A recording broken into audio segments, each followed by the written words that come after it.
coming to Miami, you can choose two paths. Take advantage of the weather, the healthy lifestyle, or the other path is to just get sucked up into the social scene, which is really alluring. It's amazing. That's what Miami is known for. There's Instagram and then there's real life. People are so used to instant gratification, and when you see people worth tens, hundreds of millions of dollars having what looks like an easy to do YouTube platform, it makes you think that the road to success is a very short one. Or conversations after you've been drinking all night, even if it's a potential client, those aren't real conversations that are going to help you get business. Kind of made my ranks through the music industry, eventually co-founded a small record label, basically living like a rapper. I mean, it was great at the time, you know, like as I was going to take the next step in my career, new development was something that really appealed to me. You've made the decision to move to Miami. That's so cutthroat. You need to just be a sponge. Welcome to another episode of the Exclusive Mindset Podcast. Today, I am very excited to have our special guest, Jake Lecce.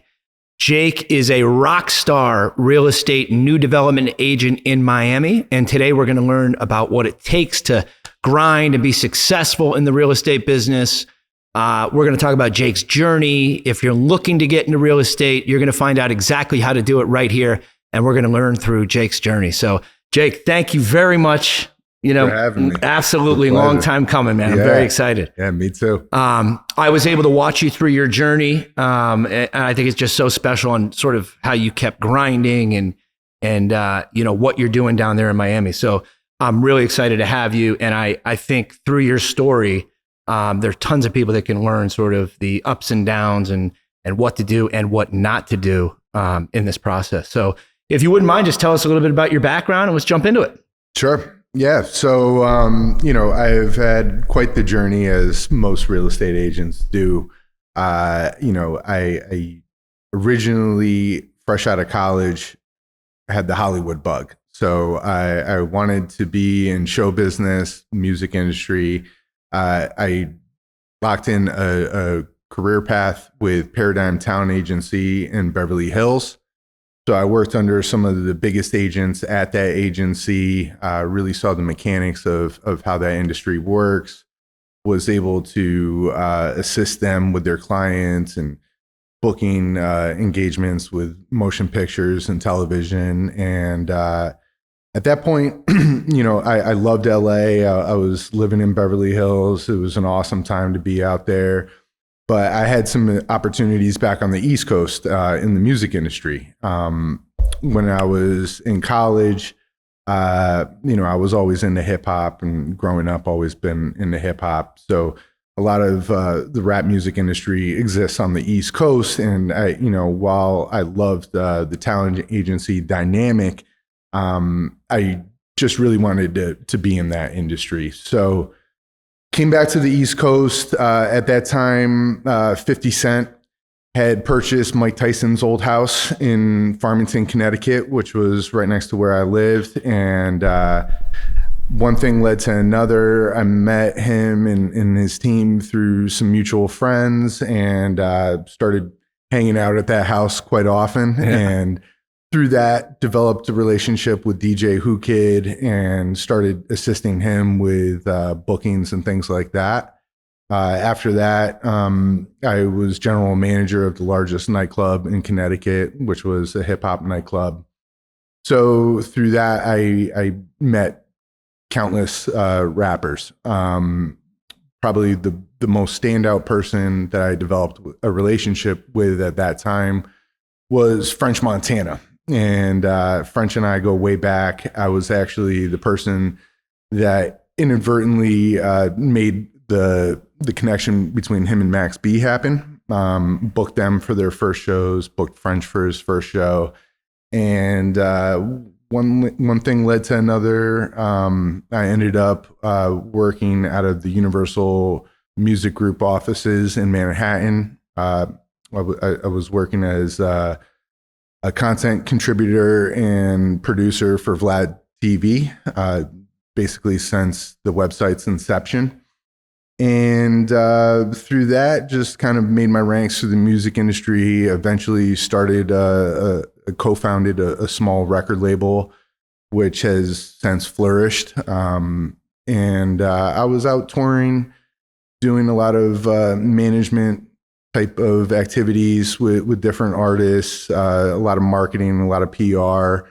And I was getting into my 30s, thinking about what the next step was. And, I just didn't see a long-term path for me in the music industry. What was that lifestyle like being in the music industry? I mean, I know from my relationship with you, one day you'd be in LA, the next day, New York. I mean, Connecticut, it was kind of crazy. I mean, what's it like sort of being in that world? It was a lot of traveling. It was really exciting and fun. And, I learned countless lessons from that, developing relationships, networking, figuring out how to connect dots and make things happen, closing deals, all of which gave me the foundation for my next career. But at the point in my life that I was at, towards the tail end of that, I just saw that as something I didn't see myself doing in my 40s and 50s. It's extremely exhausting. It's probably not the healthiest lifestyle for a number of reasons. And I just kind of wanted to take my foundations that I built in that industry and apply it to something that was more long-term. Yeah. So, having the relationship with you was honestly like a major catalyst in me getting into real estate. Yeah. What year did you decide to do that? So like you started in New York a little bit, right? I was in New York for 12 years, So like I was in LA in 2006, 2007, came back in 2008 till about 2010 to Connecticut. And that's when I was doing the nightclub thing.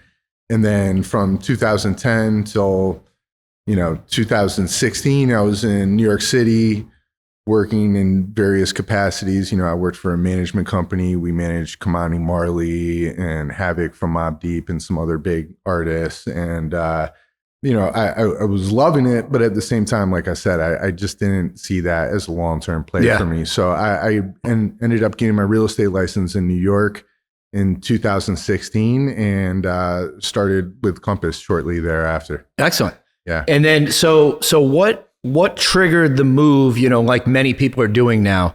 Obviously you've had a lot of background, a lot of experience in your past business, but what triggered that saying, okay, I'm going to move my family and my business down to South Florida? What was that decision like? Like it must've been difficult as many people go through that change because you don't really know, although you know a million people, your connections aren't that strong. You're moving to a new area. You don't know the area. What do you do to get started? Like, how did that feel? Yeah. So, I had been coming down to South Florida and Miami specifically pretty much my whole life. Miami was always attractive to me. It always had some special aura about it. And I loved the city from the start. Actually kind of always thought that I would live here someday, but it wasn't until shortly after your wedding, I think it was in 2017, I came out here and my wife and I stayed at the Setai in Miami Beach, absolutely loved it, and started to venture around on the city side. And I saw what was happening in Midtown and Wynwood and downtown. And, once I visited Wynwood, and this is back before it's even close to what's happening there today, I saw the beginnings of something incredible. Mm-hmm. And with that, I saw a lot of parallels between my favorite neighborhoods in New York, such as Williamsburg and Brooklyn, or downtown Manhattan neighborhoods like the Lower East Side, the Village, Meatpacking District. And I saw how in my real estate career in New York, those neighborhoods catapulted from being less desirable areas to being the most desirable areas in expensive real estate in the city. So I thought to myself, wow, this is an opportunity to be on the ground floor of a neighborhood exploding like I've seen it in New York, down in Miami. What's better than that? So I feel like, does it also, for you in general, like, is that, part of your lifestyle before, the arts, entertainment, restaurant, like, did that have an influence on you choosing, the Wynwood area in Miami? How big of a role did that play? Absolutely. I've always been into art. I almost went to art school for college. It's always been a big part of my life. And, music and just culture in general, like I love that kind of stuff. And I really feel alive being around that type of environment. So when I saw how art-centric Wynwood was, at one point Wynwood had about 70 art galleries. And that really resonated with me. So now you've made the decision to move to Miami. Obviously, it's a huge decision. I mean, you've moved your family here. You're starting out. I kind of smile because I remember what it was like when I started out. Yeah. And I see all these people so excited to sort of get into real estate, which they should be. Mm-hmm. But what's the reality of that move and starting your real estate career in a city like Miami that's so cutthroat? There's so many agents. It's really difficult. It's just like New York City in a lot of ways. Mm. But what's the reality of starting your real estate career in Miami? And what should people that are either just beginning or moving, and transferring their license, maybe they sell, in New York and they're coming down, even if they're experienced, what should they expect and how should they navigate this? Because there are things like personal finances. What market are you going to work in? I mean, this is like, it's a very difficult thing to do. And it's, there are a lot of low points along the way. So like, how did you do it? And how long did it take to get your feet on the ground in Miami? Like, how many years? Mm. Yeah, I mean, there's Instagram and then there's real life. Yeah, exactly. So we could give you the Instagram version of it, and that's fake it till you make it, and all the stuff you see on social media, and then there's the real life aspect of it. And real life for me was I've always been really good at spotting trends. That's kind of like my superpower, whatever field it may be in. And I saw even before the pandemic that a lot of my colleagues in New York were eyeballing Miami. They started to really market new development projects down there. They started to think about single family homes down on the beach for their clients in New York. And I just wanted to get a jump on it before everybody else moved down there. So we moved in December of 2019 before the pandemic. And it was exciting. It was amazing. We had just had a daughter. So I think she was about 6 or 8 months old when we came down. Didn't have any family, other than just a small handful of people. Didn't have any real super close friends at that point. Now I do down here. But a lot of my friends from back home, like they were still in New York. And so we were taking a risk, a big leap of faith. When I was in New York, I was doing mainly general, managing like a massive real estate portfolio. I was on a really successful team. And so, I was constantly busy, but I saw that as I was going to take the next step in my career, new development was something that really appealed to me. Mm-hmm. There were a lot of parallels with the excitement of the music industry and just the allure of selling super high-end stuff, brand new stuff, state-of-the-art branded buildings, ultra luxury. And that really appealed to me. And as I had been traveling down to Miami while I was still in New York, I was touring as many new development projects as I could, because I started to have in the back of my mind, I want to work down here. So how do you do that? You become an expert. At least to begin, you need to know the market and you need to know what inventory is out there. So as I was doing that, I was meeting in-house agents at some of these projects, and I was just blown away by how good they were. Mm-hmm. Like, I worked alongside a lot of really good agents in New York, but down in Miami, selling pre-construction, it's very different. Like in New York, usually new development is, at least for the most part, built. It might be 70% done, but there's something there. Down in South Florida, you're really selling off a paper, plans, scale model, some build outs. So it requires verbal skills and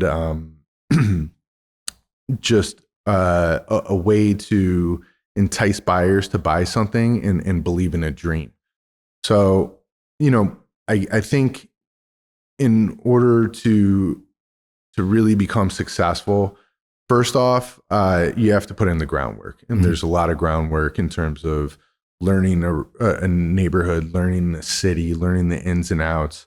You have to, for you to put yourself as somebody that's qualified to assist a client with a major financial purchase, you can't fake that. No. You have to really be true to it and become a market expert. So that's what I did first. Yeah, and a lot of times, to your point, in new development, you're selling off a floor plan, and you're dealing with some of the most sophisticated people in the world.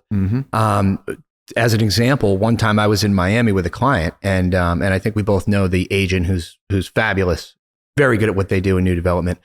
And we went to 2 developments, and one, they did not have it together. It was like they didn't have the answers. They weren't sharp. The presentation wasn't there. The other one, they knocked it out of the park. And that was a $30 million transaction that the buyer, they felt comfortable. They did it that day. I mean, that happens every day. And you, especially being a leader in new development, certainly with your salespeople, I mean, you have to have the answers. You got to be polished. You've got to know what you're doing. So how does that new agent or agent that transferred, how do they get into new development? What did you do? How did you do it? Through connections, through grinding? Like, how did you get it? How did you get in? Because you're in. Yeah, I mean, it's kind of like what came first, the chicken or the egg. It's a bit of a conundrum if you're coming in as just a general agent or just totally new to real estate, because everybody wants to get into new development. It's attractive to people for a number of reasons, but the main problem for newer agents is that every developer will really only hire you if you've got prior in-house experience and a track record of selling. So how do you do that without, how do you get a job in new development that's only looking for experienced new dev agents with no experience? Yeah. What I figured out is a loophole. So I built a great relationship with a top agent down in Miami, and he was working at the Aston Martin residences at the time in-house. And, I expressed to him that I was planning on moving down here and I really wanted to get my start in new dev. So he offered me a position on his team. So from that, I learned from somebody that was exceptional. I assisted them with everything from presentations to, client meetings to working on contracts to closing deals, and really jumped in feet first. And through that, I started to get experience. So once I worked for him for about a year or maybe like 6-8 months under his tutelage, I had a baseline, and then COVID hit. So that, that changed everything. Okay. What are we doing now? I was on a roll and things were going smooth. And then, real estate went to a standstill.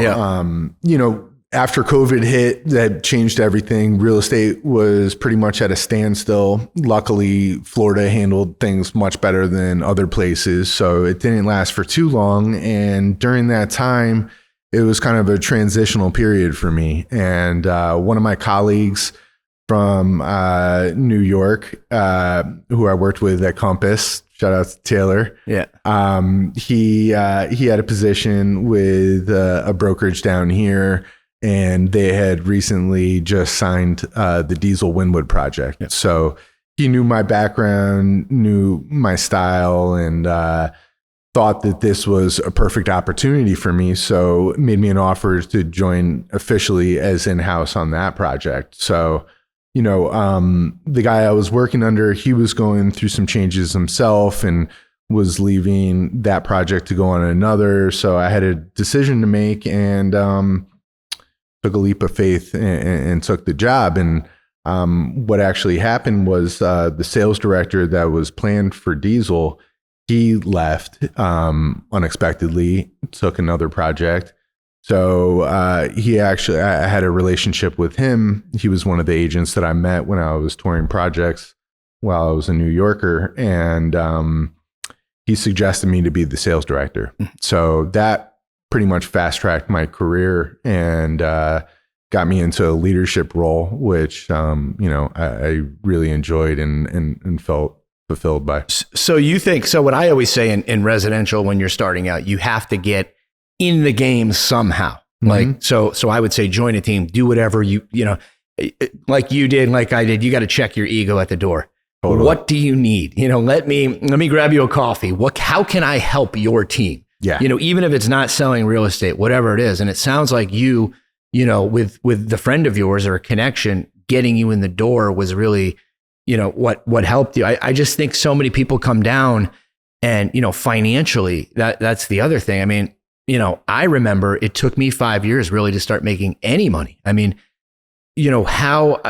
I think a team, you probably have to have a side hustle. Like how is a new agent supposed to survive financially? What can they expect the first 1 to 2 years, realistically? Yeah, I think you hit the nail on the head. When you're starting off as an agent, you need to just be a sponge and absorb everything. I always give younger agents that are starting out the advice that the best thing you can do is join a team. Work under somebody that's an expert that can really show you the ropes and point you in the right direction, so you're not wasting a bunch of time on things that aren't going to help fast track your career. But aside from that, another great point you made is always make yourself useful. I tell people that all the time, and that's been one of my keys to success is if I can't help out filling the gaps one way, I'm going to figure another way to provide value. And I think that just is a great mantra to live by, no matter what field you're in, no matter what stage in your career you're in. But being a real estate agent, especially since most of us are on a commission-only paycheck, you really have to kind of have more than one stream of income. I think anybody does in this day and age. You can't just have one field that you're in. Whether you're in finance, you're in aerospace, you're in real estate, like whatever it may be, you have to be multifaceted. And then also as an agent, especially before you really have a lot of income coming in, budgeting is huge. Totally. Like you can really put yourself in a bad position where you're not going to be able to focus on your job and be able to do the things that are going to help you achieve a high income if you're not budgeting right. So, that fake it till you make it business model really doesn't work, especially in a place like Miami where you're not impressing people. I mean, every other car, like a Toyota Camry back in Connecticut, is like a Lamborghini down here. So who are you fooling? And that is not a path to longevity. I think being humble, learning, checking your ego at the door, and just becoming an expert, because that's what I see the best new development agents and real estate agents on the general side. They're experts in their market, they're experts in their field, and that is what makes a client trust you. And that's our job, is to have our clients trust and help them, guide them through a major financial decision in their life. Yeah, I mean, you mentioned the fake it till you make it. I mean, I think nowadays, and this is part of this podcast, is really to let people know, if you're looking on Instagram and looking at real estate, all you're seeing is $1 million sales. Okay. And I've sold 100 million this year. I did 200, I did 300, that means nothing to the individual. People get way carried away, just because you're not doing that doesn't mean you're not great at what you do. Right. I mean, I think the fake it till you make it has gotten out of control. I remember someone told me years ago when I first got started, do not try to be your clients. Just always remember that. That's good advice. And he's watched many people get burned. And I think in Miami, so often, I've got to rent the yacht. I've got to rent the car. I've got to buy the car. Like none of that matters. Like they don't care about you driving. Your clients don't care about that. Yeah. They want you to know the market. They want you to be honest and trustworthy. So I think a lot of people get caught up with that, like the expensive apartment, and it means nothing to your business. No. And I probably about 4 or 5 years ago, and I know you did as well, I had a major lifestyle change. I mean, I started out in this business where I'd be going out 5 or 6 nights a week, client dinners, just late nights all the time. I mean, I was burning it like you wouldn't believe, just like you were. Yeah. I thought originally, you have to go out to meet people. Have I met people? Met a ton of people. But I meet more people in the gym. I meet more people during the day at lunch. I meet more people at coffee, networking, running, biking. So I've drastically changed that lifestyle, and I know you have too.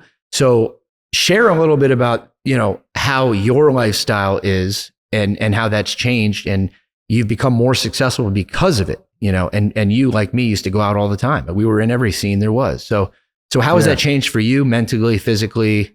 Where are you at now? Yeah, I mean, I think coming to Miami, you can choose to pass. You can really take advantage of the weather, the healthy lifestyle, the healthy food choices, all of like the fitness outlets that you have, and really, just perfect yourself as a person, get in shape, get mentally healthy, and or the other path is to just get sucked up into the social scene, which is really alluring. Yep. I mean, it's amazing. That's what Miami's known for, but that's it's not a path to success. Maybe if you're in the nightlife business, but aside from that, I find that conversations after you've been drinking all night with, even if it's a potential client, those aren't real conversations that are going to help you get business,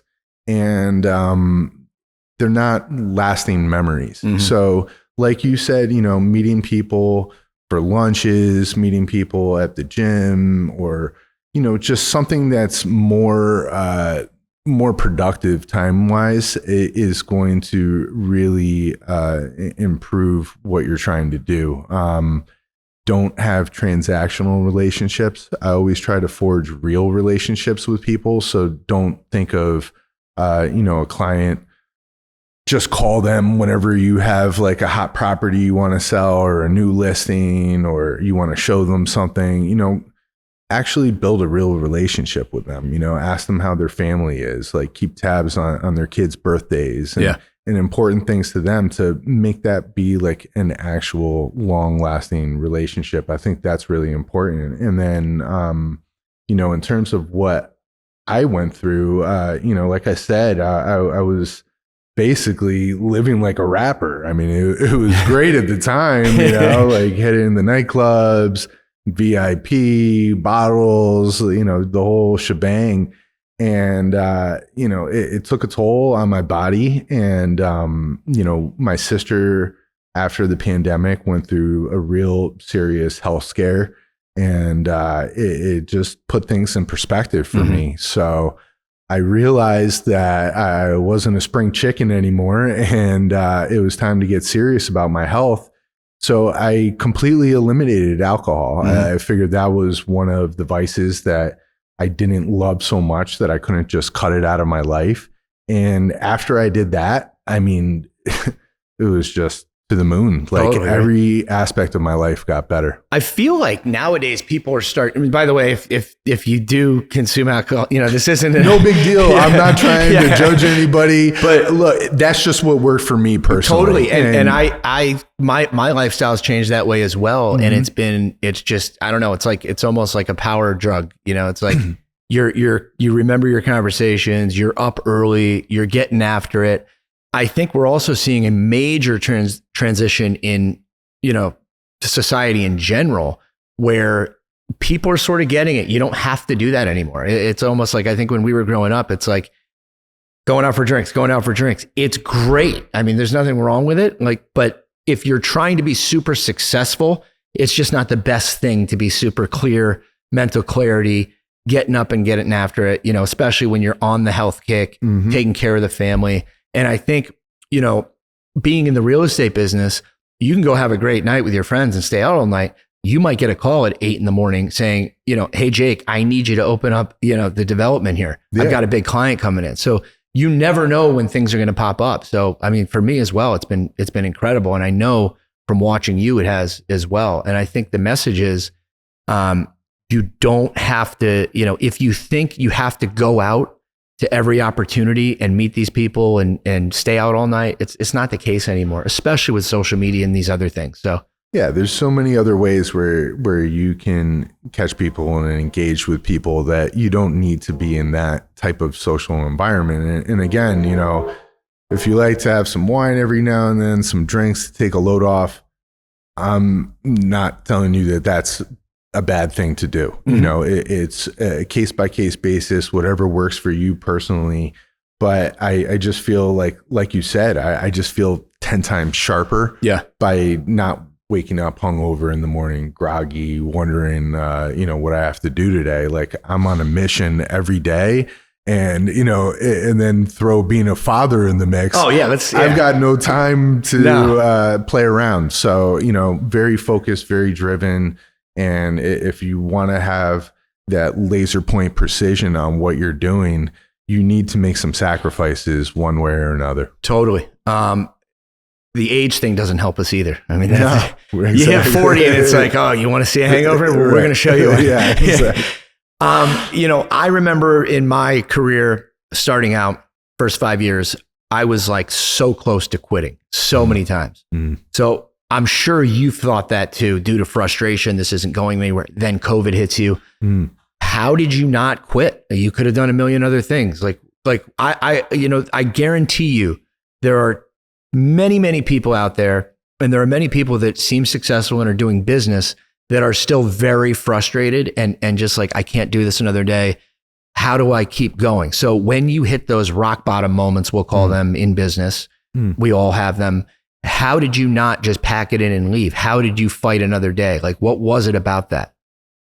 Well, I think in today's world, people are so used to like quick dopamine hits from social media and just instant gratification. And especially, for younger generations, when you see people worth, tens, hundreds of millions of dollars from just having what looks like an easy to do YouTube platform, it makes you think that the road to success is a very short one or can be. And, I've had the blessing of being around some super successful people on my career path, from music to real estate. And, none of those people that I saw achieve massive success did it overnight. They did it through tremendous hard work and over time, just being consistent and dedicated and driven and never letting up the gas. And I think realizing that to be an expert in any field, you need to be 10 years in. Yeah. They say, whatever you do, I think the Beatles said, like, it might have been Paul McCartney, like, you're not going to be a musician until you've been playing for 10 years. Yeah. So the first 10 years of my real estate career, it wasn't easy peasy. There were a lot of down points. And, when I was in New York, starting off renting apartments, not glamorous penthouse apartments. When I first started, I'm renting apartments for $2,500 a month, like just to pay the bills. It's not what you see on Bravo TV shows that real estate is just this easy thing. It's extremely hard. Yeah, it is. And you have to be really precise and keep yourself in check, and don't let yourself just get down in the dumps. Like, I'm a firm believer of the universe, and attracting good energy with projecting good energy, because what you put out is what you attract. So if you're like, oh man, nothing's working for me, I can't close a deal. This client that I was working with, I was dreaming of this big commission. They dropped off the planet. What do I do? I'm going to quit. Happens every day. That is going to just bring more and more negative energy and mishaps into your life. So you have to just have thick skin, roll the punches, and just know if you put in the hours and dedication, you're going to get out of it what you put in. Yeah. And I think what you said is, that positive attitude. I can't tell you how many times, I thought I was going to get a deal. Somebody else did it. I thought I was going to get a listing. Somebody else got it. Things happen. You can't, no one's perfect. It's like, this is the up and down. You actually had a unique story. I guess a client or a friend of yours, you were working with them, I guess, buying a house. You weren't involved with the deal. And then something incredible happened after. Do you mind sharing that story? Yeah. And going back to, energy and projecting and manifesting things. I'm an avid reader. I think I read 70 books last year. Wow. I as much as I love music, I have pretty much heard all the songs. I haven't read all the books. Yeah. So I spend a lot of my free time on Audible or reading and just absorbing. And, I love people like Joe Dispenza that preaches this kind of stuff. And, to give you an example of what you just mentioned, I'll tell you a story. I had a famous client, someone I had a great relationship with, was out showing them super expensive properties down here. Found him something in the double-digit million range, and he didn't pull the trigger on it. I had been consistently dealing with him, doing other business deals since that point. And then one day recently, I opened the news and I see the headline that client just bought this place that I showed him 2 years later. And my heart dropped in my stomach. It felt like a slap in the face. It felt like I wasn't good enough to do this. And it felt horrible. And I thought, and I debated for a minute. I'm like, should I call this guy and give him a piece of my mind and, remind him of all the ways that I should have deserved this deal? Or should I just keep my chin up and keep it moving? And that's what I did.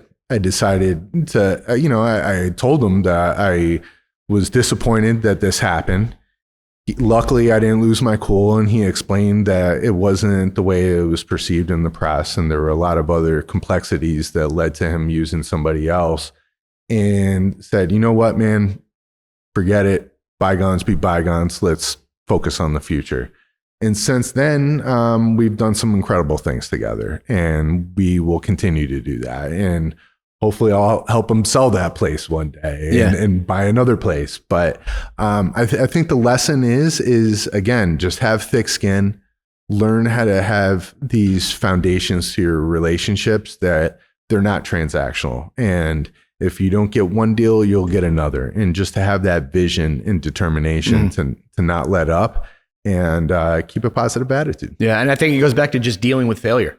Yeah. Just how do you handle it? And there are so many people that I've seen, they go ballistic, and because it's an emotional thing and they feel like they're not good enough or they didn't do it, like you said. So I think that's the key. So getting a new development, and then I just want to talk about your project before you go today for sure. And just sort of see what you're doing in real time. What should a new development agent, how long should they expect to work per week on a jump in new development? Like, what's the reality? Because when I sold new development, like everyone's like, oh, I want to do new, like it's a lot of work. It's nonstop. 7 days a week. Okay. So just run me through that for the people who are thinking of getting into new development. Just go through like, how much should they expect to work and what's their main deal? Yeah. I mean, at the end of the day, if you're a real estate agent, you're an entrepreneur. Entrepreneurs don't stop working.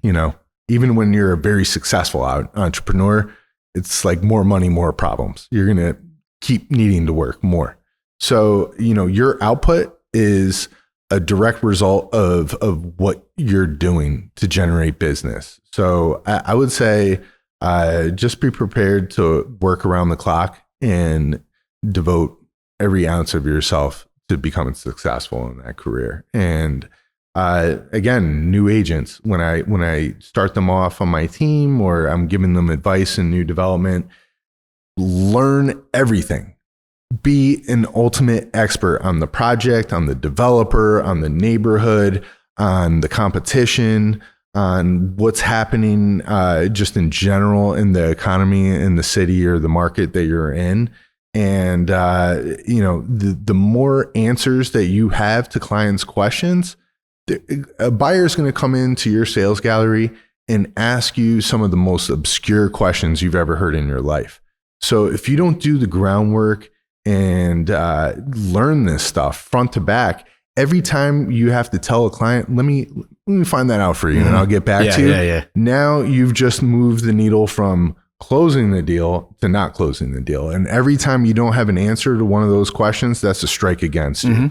So in order for you to establish trust, because when people come into sales galleries, they already have their guard up. Yeah. They're like, I know the drill. These people are going to try to sell me. They're very standoffish. Even if they're planning on buying something, they've got their guard up. They know they're entering into a sales engagement process. So, you have to find a way to put them at ease. And the best way to do that is to establish trust. So you do that by your education, knowing the product front to back.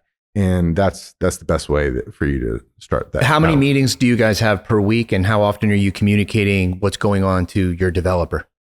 I mean, I'm in constant communication with my developer. Never ends. WhatsApping him on the way here. That never stops. There's never like a cutoff point. I've heard agents be like, "Oh, at 6 o'clock, I turn my phone off and that's it for the day." Yeah, right. If my developer calls me at midnight, I'm picking up the phone first ring. Yeah. These are people that are at the absolute peak of what they do. And, I get inspired every time I have a conversation with my developer, who's Diego Ojeda of Ralea Group, who's an absolute phenomenal person and, phenomenal businessman. But I think that your typical week looks like, maybe you've got 10, 15 presentations a day. Some of those are with direct buyers. Some of them are with brokers who brought in a buyer. Some of those are maybe with 30 brokers at a time. And then we do events on top of that. And so it never really stops. When you got to keep in mind that in new development, yes, you do get a lot of buyer walk-ins or direct buyer leads and things like that. But our bread and butter is the broker network. So building those relationships with brokers too is extremely important. If a broker has a client and they're shopping 4 or 5 different projects, they're bringing them to yours. They're expecting you're going to close their client. Yeah. And if you don't deliver, the next time they have a client, they're not bringing them to you. So great point. You need to be very good and treat each one of those meetings like it's the most important part of your day. Yeah. Can you tell me a little bit about the building? I just want to talk about, I got to hear a little bit about it. Yeah. I would love to. I mean, this project is really special to me. Like I said, I've become an expert in Wynwood, and that's why I was selected for this job. But, once I moved here from Miami, I moved to Edgewater, which is steps away from Wynwood. Wynwood was my playing ground day in, day out. I would take my morning walks, so walk through every street in Wynwood, taking pictures of every mural, making mental notes of every business, going to every restaurant, walking into every gallery. So I became an expert there. Fell in love with the neighborhood. Like I said, I was at Diesel Wynwood. Then before the Ryder, I was at the Standard Residences in Midtown. And so when this project was brought to me, first off, I didn't just jump on it because it was the only thing on the table for me. I had 4 other job offers to be sales directors. Yeah, I remember. And I turned those all down, and because they weren't the right fit. What I realized is that if you want to be successful in new development or in general real estate, you have to believe in what you're selling. You have to be passionate about that, because that resonates with buyers, and that's what's going to help you close deals. If you don't believe in a project, if you don't believe in a developer, then that fake belief in sales experience does not hit home for people, and is not going to transition into actual deals. So, Jesse Otley from Cervera, who's like my mentor, one of the most amazing people I've met in this business. We had been talking for a while, and he had been trying to bring me on board. But I really knew at that point that I had to choose the right project. And one day he calls me up. He was like, Jake, I got the perfect project for you. So took the meeting and learned all I could about it. And I was like, wow, like this is me. So the project is called the Ryder Residences. It's located at 94 Northeast 29th Street, which is essentially the dividing line between Wynwood and Midtown. It's also at an intersection of Wynwood, Midtown, and Edgewater. So the location, and in terms of real estate fundamentals, which is really always the most important thing when you're making a real estate decision, the location is an absolute home run. It couldn't get any better. And then I found out about the developer, Rylea Group, who is absolutely exceptional. And I learned the hard way that the developer is one of the most critical parts of these condominium projects. If you don't have the right person at the helm, it may not get delivered. It may face delays. You may have construction quality that's not what your clients are expecting when the building's delivered. So when I learned more and more about Rylea Group, it just totally fit who I am as a person. I'm the type of guy, like, I don't care about going to ultra fancy restaurants where I'm paying $200 to $500 for a piece of food this big. Like, I'd rather go to that absolutely delicious mom and pop restaurant. So that's what this developer is. It's a family owned and operated business. They had been in Miami building iconic projects for 40 plus years.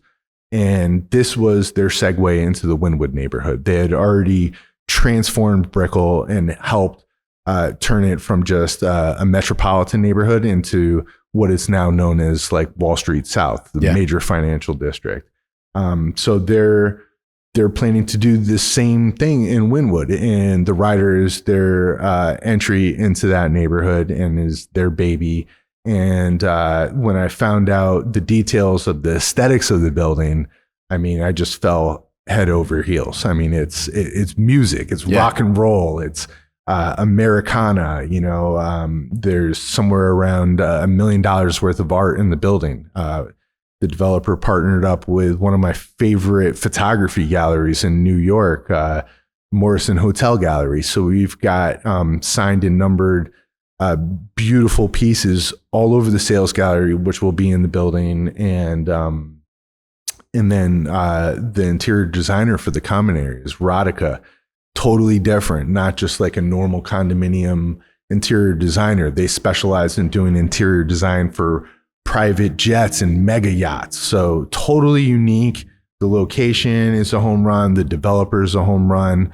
The floor plans are really thought through, and it functions. It's the concept behind the building is to like live totally free. There's a motorcycle aspect of it where we use motorcycles as decor. So it's kind of like the biker mentality, where being on the open road, being totally free, nothing holding you back. So there's no rental restrictions for the neighborhood.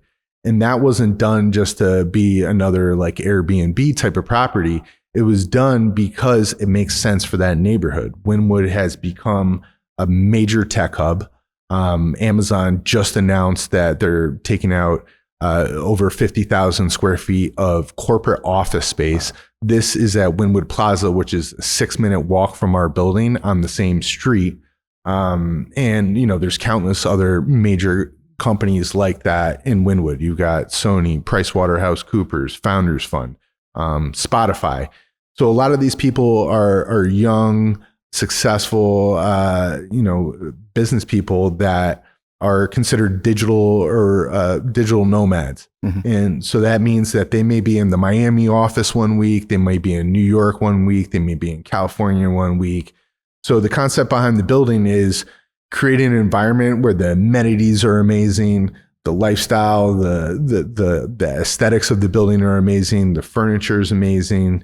It's something that you could live in as an end user, but by having a completely open rental policy, you're able to make this unit work for you and make money while you're not here. So it's home when you're here, income when you're away. Yeah, that's absolutely amazing, man. So, congrats on all the success. So in 30 seconds, tell me to that new agent that wants to get new development, tell them what to do, tell them to keep grinding. What is your final say with what you've learned in your process? How can you help them get to that next step? I would just say, don't give up. The path to success is a long one. By all means, I'm still on that same path. I'm nowhere near done with my career or where my aspirations go. So I would say, just don't get discouraged, be humble, check your ego at the door, be a team player, learn from as many smart and successful people as you can, model yourself off of people that you admire and respect, and just be prepared to work as hard as humanly possible to reach your goals. And manifesting is real. If you believe in something and you want something bad enough, your will alone can change the world. So I would just say, just where there's will, there's a way, and make it happen. Congrats again, and thanks for sharing the story. Thanks for watching the episode. If you like the content we're providing, make sure you click the link on the side for more interesting episodes like this.